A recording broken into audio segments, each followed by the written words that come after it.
clase número 8 de ética cristiana. En esta hora daremos clases adicionales de ética cristiana. Introducción al capítulo 1, acerca de ética y religión. Punto 1. El significado de ciencia ética.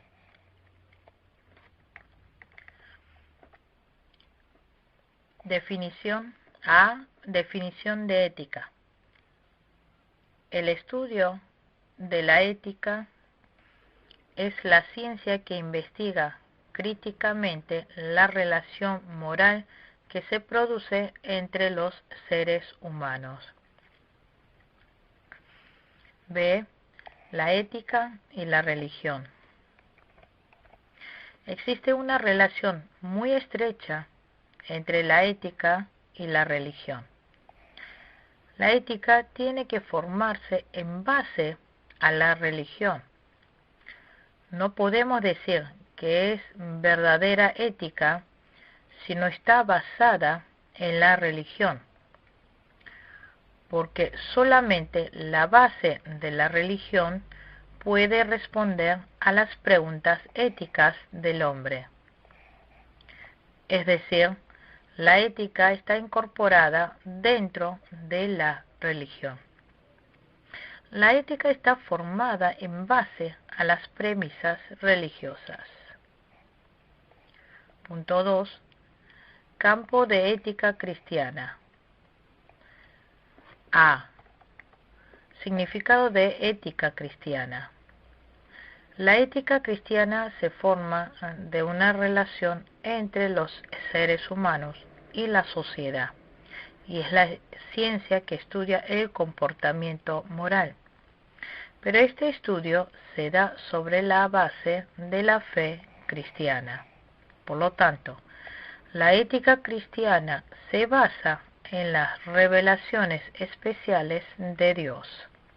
Así que, la ética cristiana se presenta como juez para otras éticas.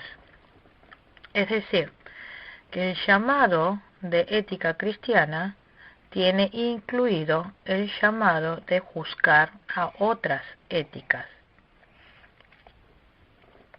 Los cristianos debemos comenzar con Jesucristo y concluir con Jesucristo.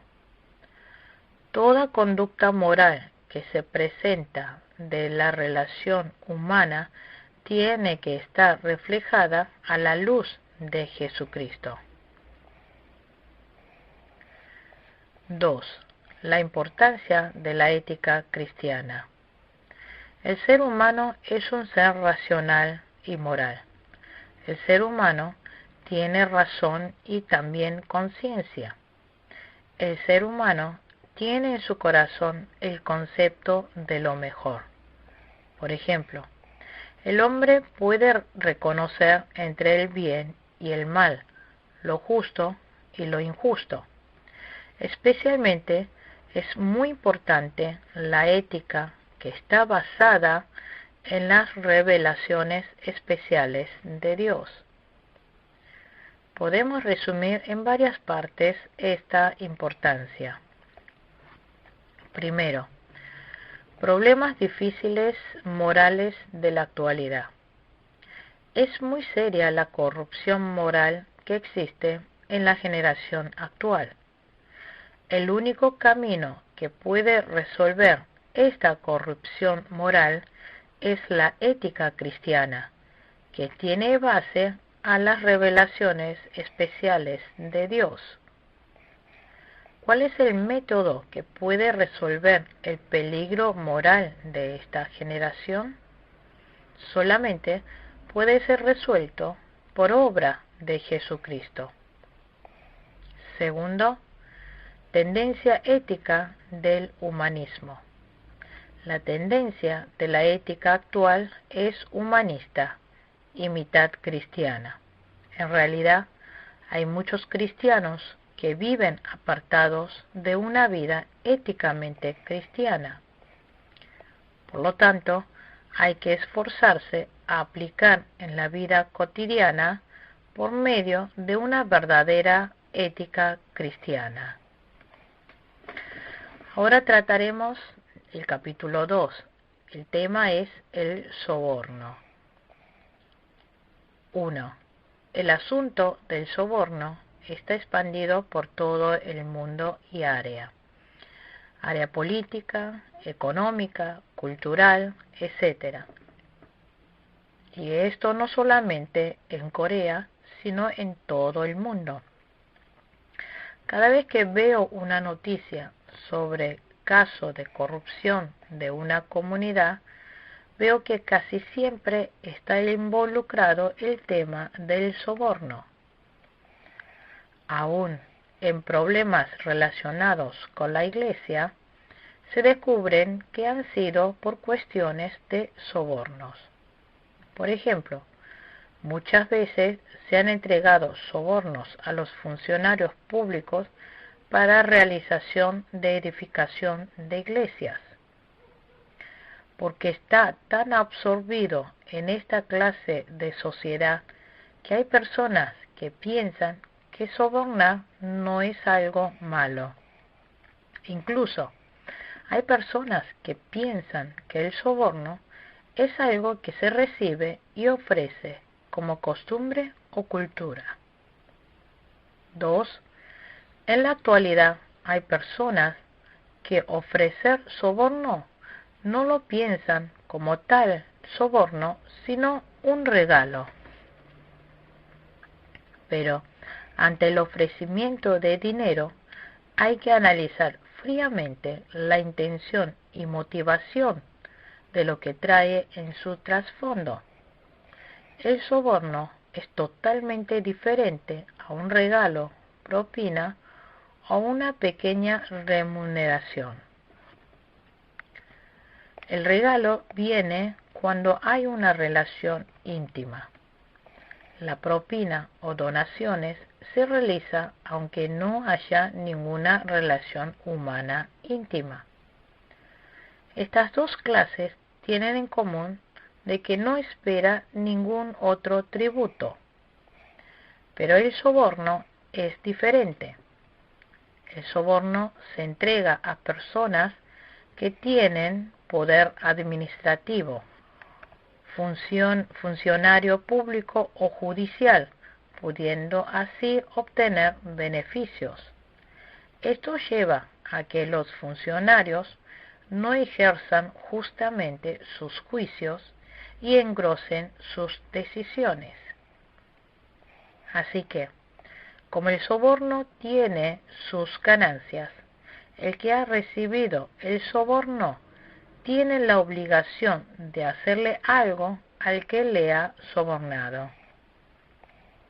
Por lo tanto, en cuanto a estas cuestiones, los cristianos tienen que ser transparentes y sin vacilación delante de Dios. 3. El soborno siempre trae influencias negativas a personas, sociedad y nación. Por ejemplo, digamos que un diputado autoriza la construcción de una obra por recibir soborno. Como el constructor de esa obra no ha procedido con sinceridad, esa obra queda falseada, trayendo como consecuencia pérdida de vida y economía. El soborno obstruye el avance de la economía, política y social de un país. Es como un hongo venenoso que obstruye con su desarrollo. El soborno corrompe a la sociedad, derrumba a la justicia de la sociedad. 4. Enseñanzas bíblicas acerca del soborno. Recibir y dar soborno que altera la justicia y controla la ilegalidad es aborrecida por Dios, que es Dios de la justicia. La Biblia prohíbe terminantemente el dar y recibir soborno, siendo causa de juicio. Éxodo capítulo 23, versículo 8. Proverbios capítulo 29, versículo 4. Job capítulo 15, versículo 34. Números capítulo 31, versículo 8. El profeta Samuel no recibió soborno. Él recibió el respeto de todo el pueblo de Israel. Pero los hijos de Samuel recibieron soborno y torcieron las decisiones. Por lo tanto, los cristianos deben deportar esta mala costumbre de dar y recibir sobornos. Los fieles creyentes deben tomar la iniciativa para que sean sociedad y nación justa. Ahora veremos acerca de la ética económica. 1. Perspectiva económica de Jesús. El mandato que ordenó Jesús no es solamente para una relación de personas, sino también influencia para la sociedad económica. Ha presentado principios correctos para tratar los problemas económicos. A. Medidas acerca de las propiedades. Jesús reprendió la actitud de las personas que estaban centradas más en la riqueza material que en el bien racional. Jesús enfatizó varias veces esta lección. Mateo capítulo 6, versículo 24, Lucas capítulo 12, versículo 15 al 21, Mateo capítulo 6, versículo 19. El Señor enfatizó que el valor humano no está en la abundancia material. B. Enseñó acerca de la destrucción de ricos. Jesús señaló fuertemente acerca de la destrucción del rico. Significa que los ricos no deben usarlos equivocadamente con la abundancia de riqueza que tengan. Por lo tanto, significa que no deben oprimir a los pobres. C. Enfatizó en el alimento diario. Dijo: ustedes no se angustien de lo que comerá o vestirá. Esto no significa que no sea necesario todas estas cosas, porque es tan necesario que Dios nuestro Padre sabe bien de lo que necesitamos. Punto D. Propósito de la riqueza. La riqueza no es el propósito de la vida. La riqueza debe ser usada como medio para glorificar a Dios.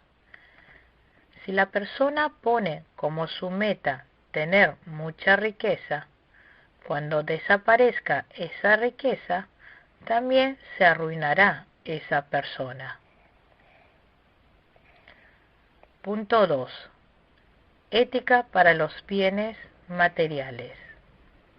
Para que el pueblo de Dios viva en esta tierra, tiene que tener una base correcta acerca de los bienes materiales. Nosotros, los cristianos, debemos investigar el uso de bienes materiales desde la perspectiva cristiana. A. Somos encargados de Dios. Salmos 24, versículo 1. De Jehová es la tierra y su plenitud, el mundo y los que en él habitan.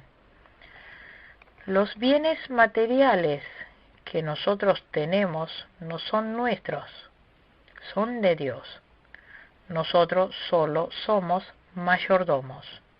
Dios nos ha dejado encargado por un momento sus bienes materiales. B. Legitimidad de bienes personales. Es necesario para el suficiente desarrollo del ser humano. La inseguridad económica trae inseguridad en la persona. Por ejemplo, es difícil darle educación a los hijos si no tiene bienes personales. 2. Es necesario para rendimiento económico. Si nosotros nos esforzamos, podremos obtener más riquezas. Por lo tanto, por medio de este sistema, puede ampliar el rendimiento económico.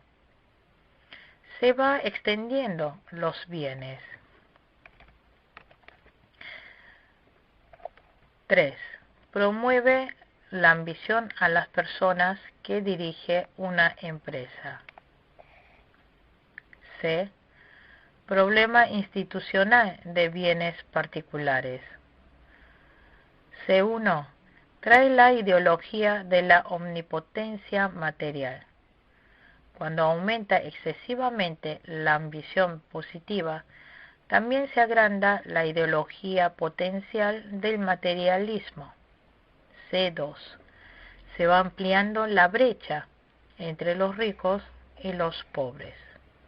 Por lo tanto, la sociedad donde rige esta institución de bienes posesivas debe proveer de los gastos de canasta básica. Tiene que proveer para que hasta los pobres puedan llenar sus necesidades básicas. Tener mucho dinero. Tercero, suele haber conspiración entre los poderosos economistas y dueños del poder. Muchas veces cometen el pecado de conspirar entre los dueños del poder y los ricos.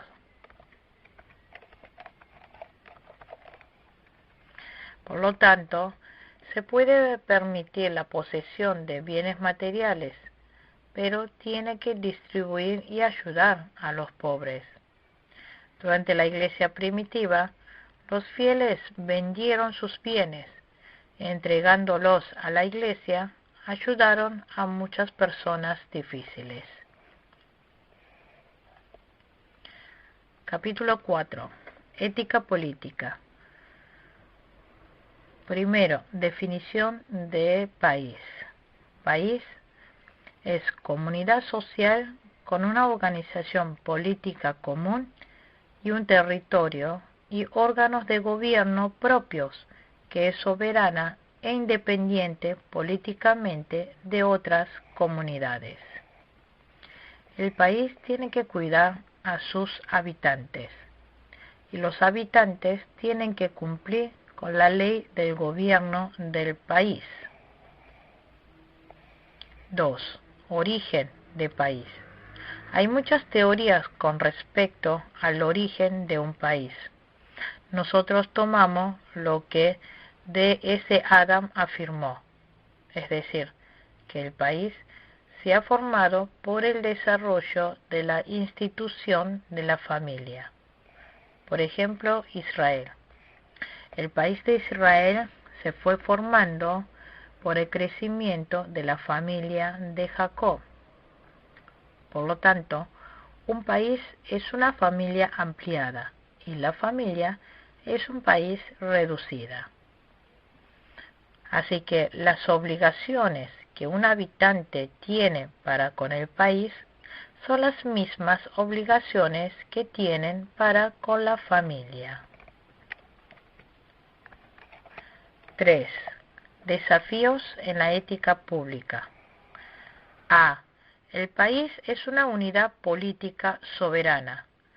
Los cristianos son ciudadanos de dos mundos, el del reino de Dios y el del reino de la tierra. Por eso, los creyentes es necesario tener estas actitudes. Primero, el país, por su propio poder y autoridad, tiene la tendencia de monopolizarse, pero los cristianos deben jurar la máxima fidelidad solo a Dios. Segundo, el máximo interés del país está en su única comunidad social. es decir, solo se esfuerzan para el bienestar de su país. Pero los cristianos tienen que reconocer que toda la humanidad es de interés de Dios.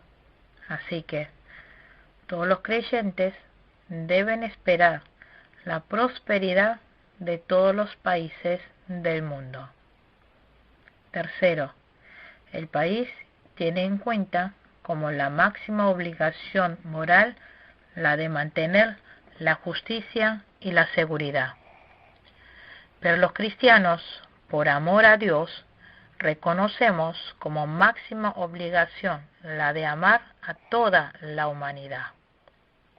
Cuarto, un país ejerce poder para mantener la autoridad gubernamental, pero los cristianos reconocen que es necesario y justa la de ejercicio de autoridad, pero a veces debe rechazarlo acorde a la conciencia espiritual. Punto 4. Enseñanza bíblica acerca del país. A. Enseñanza del Antiguo Testamento. Las características del sistema político israelí es que el profeta juzgaba duramente al pueblo o al rey que desobedecían el mandato de Dios. Hay un mensaje principal de los profetas del Antiguo Testamento. Eso es el clamor de que vuelvan a las obligaciones individual y social que se origina bajo la soberanía de la justicia de Dios.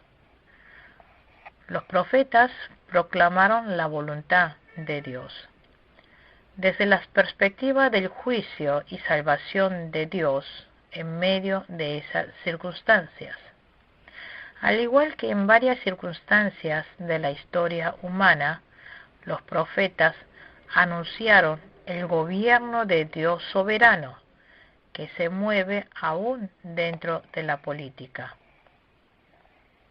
Pero nos encontramos con ciertas dificultades si queremos aplicar estas enseñanzas sociales de los profetas en esta época.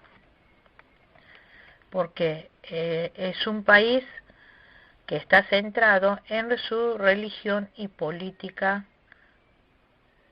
Esto es posible porque es un país, Israel, que está centrado en su religión y política en Dios.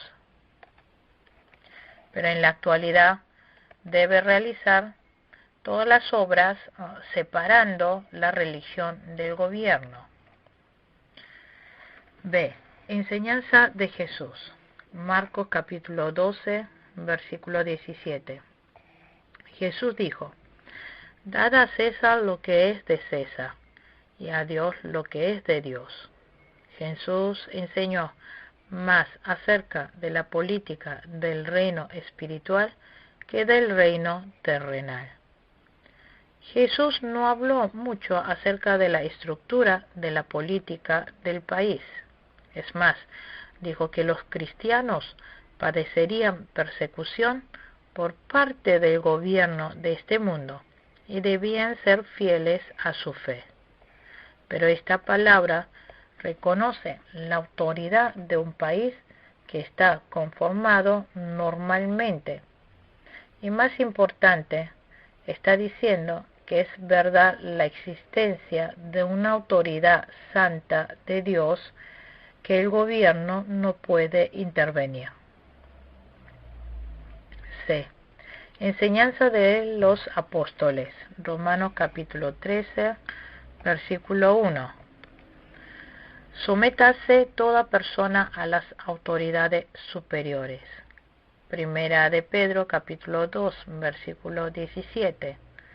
Honrad a todo, amad a los hermanos, temed a Dios, honrad al Rey. Primera de Pedro capítulo 2, versículo 13 al 17. Punto 5. La importancia de la nación. A. concepto nacional de Calvino. Calvino, como reformador religioso, practicó nueva política en Génova. Él escribió en su libro 4, volumen 20 de Religión Cristiana, acerca de las obligaciones del gobierno. La obligación del gobierno debe formar y proteger los cultos externos para Dios.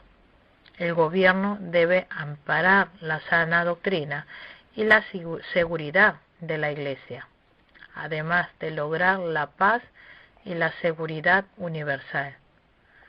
Podemos resumir en 5 partes lo que Calvino dijo acerca del concepto de gobierno.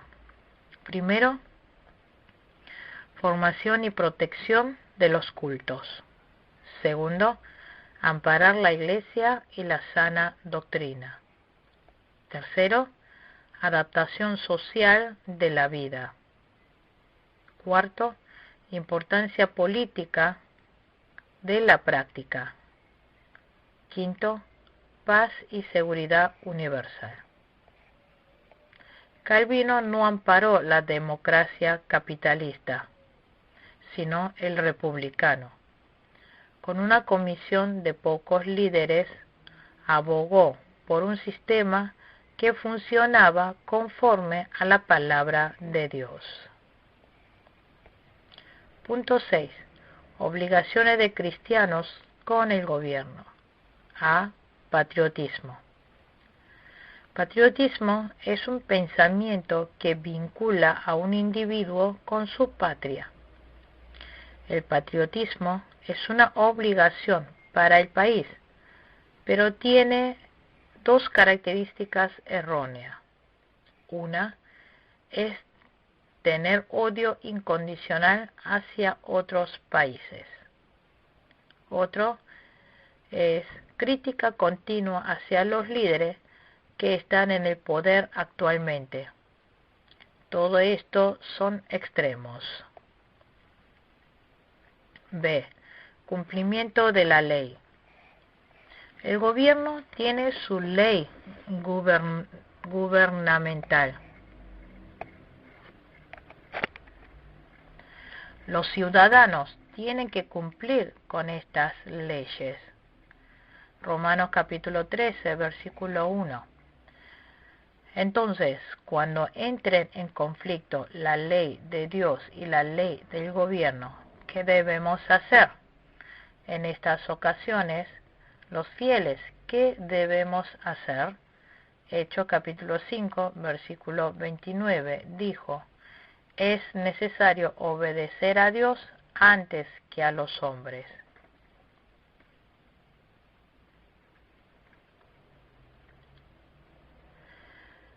C. Obligaciones de servicio. Hay 2 cosas en esta obligación.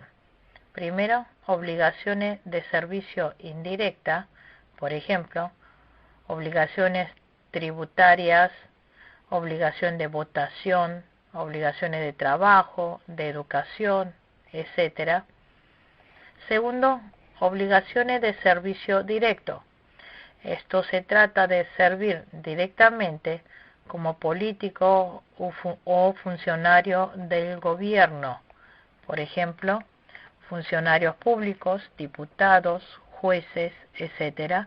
También servicio militar. Deuteronomio capítulo 24, versículo 5.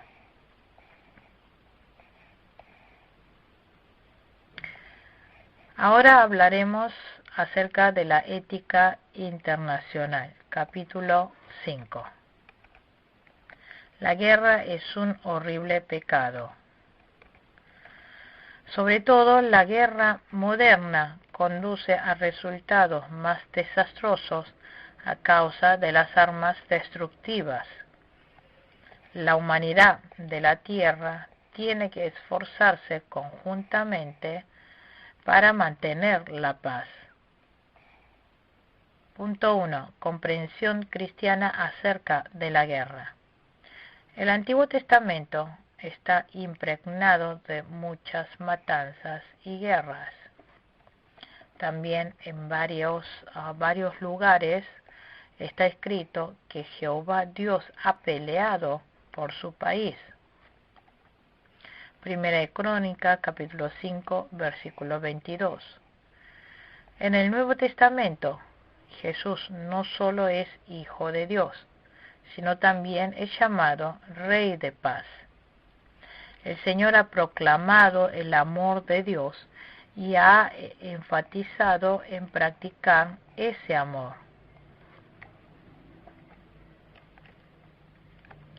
Dijo que el que a espada mata, a espada muere.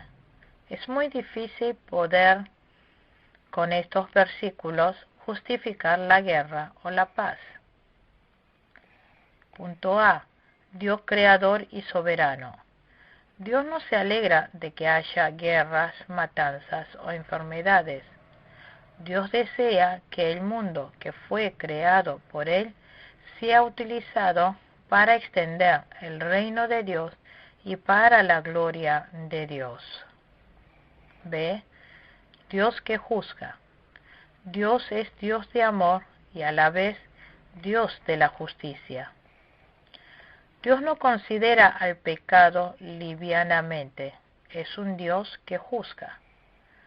Cualquiera que sea, individuo, grupo o nación, que llegue a blasfemar la justicia de Dios, será castigado. Dios envía su juicio a los pecadores y establece su justicia. C. Dios soberano absoluto. Esto internaliza la creación y la doctrina del juicio. Para los cristianos, Dios es el único soberano. Reconocemos que la voluntad de Dios es la única y máxima autoridad que la humanidad debe seguir. Si en el mundo se llevase de este conocimiento de que Dios es el único soberano, podríamos mantener la paz en este mundo en que estamos viviendo.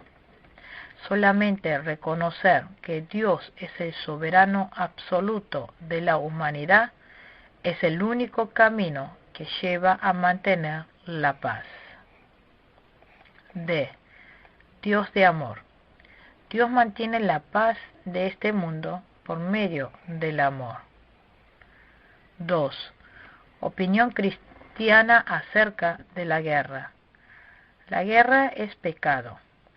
Es lo que afirman los pacificadores. Ellos dicen que la guerra es homicidio y por consiguiente pecado. Afirma que en cualquier caso la guerra es desaprobada. B. La guerra es pecado, pero es un pecado inevitable. Como la guerra es pecado, hay que evadirlo. Pero en caso de que no haya otra manera, se deberá pelear. Por ejemplo, digamos que nuestro país está tranquilo, pero hay invasión del enemigo. Entonces, ¿hay que quedarse quieto sin hacer nada?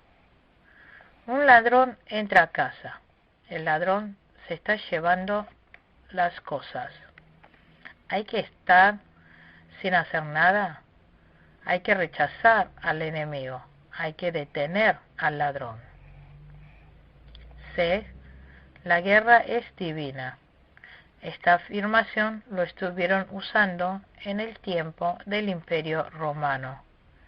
Tuvo origen en la Cruzada. Nosotros pensamos y seguimos la afirmación B.